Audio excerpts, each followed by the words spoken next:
I watched as the girl plunged her hand into the flames. Incredibly, the fire didn't hurt her at all. Suddenly, a wave of heat hit me from behind, and the entire forest was instantly engulfed in flames. Before I could react, I was transported somewhere else, a sealed glass water tank with no way out. The water level started rising, quickly covering my feet. I screamed for help, but the water had already submerged me completely. Just as I was about to suffocate, I yelled exit and finally snapped back to reality. That felt way too real. Oneira Corporation had invented an AI that could edit human dreams. Customers could spend each night in dreams of their own design. The premium version even allowed one person to enter another person's dream. Two people connected through brain-computer interface chips made from living tissue that the body wouldn't reject that could coexist symbiotically with the human body. This technology made it impossible to tell virtual from real. Many people chose to surrender their dreams to it because, in dreams, you could do whatever you wanted. All the virtual characters served you. This way, madame.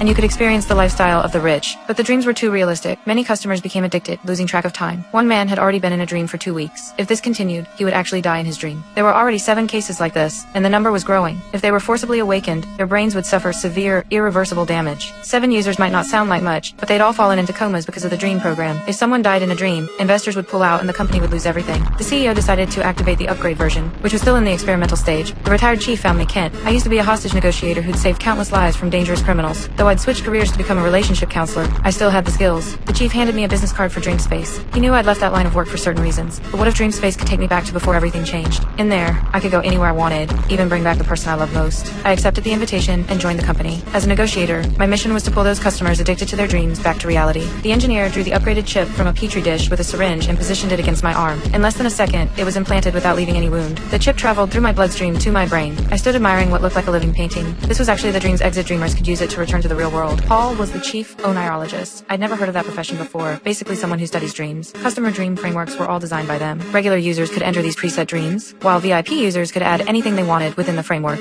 customizing their own scenarios. To pull customers out of their dreams, I had to go through introductory training first. I found a seat and sat down. I just needed to say the command to fall asleep instantly. I was a bit nervous. The oneirologist emphasized the precautions and reminded me there was a special surprise at the end of the level. I was looking forward to it. As the command left, my lips, mandala, patterned code entered my mind. Then I opened my eyes in a forest. The scenery here was indistinguishable from the real world. Everything felt so natural. If you wanted to walk in a dream, the signals your brain sent would be detected by the chip. Except for life-threatening stimuli, the customer's body would remain completely still, no different from normal sleep and dreaming. Physical laws didn't fully apply in dreams. Due to development time constraints, many post-death states hadn't been programmed yet, and people couldn't fly here either. But as research progressed, anything was possible. If you got hurt in a dream, your brain's nerves would be stimulated. But once you got used to the sensation, you could override your natural real-world instincts. During initial training, I felt somewhat uncomfortable. But after I learned about the patient's family, I decided to speed up my training to save this family on the verge of falling apart. This customer, desperate to see his wife again, in dreams, after she died in a car accident, had been gone for 2 weeks now. His daughter was still waiting by his bedside for her father. I started gathering information about the customer. Only by understanding your negotiation subject well enough could you reach their heart. My training progressed faster than any previous customer. In less than a day, I learned to defy natural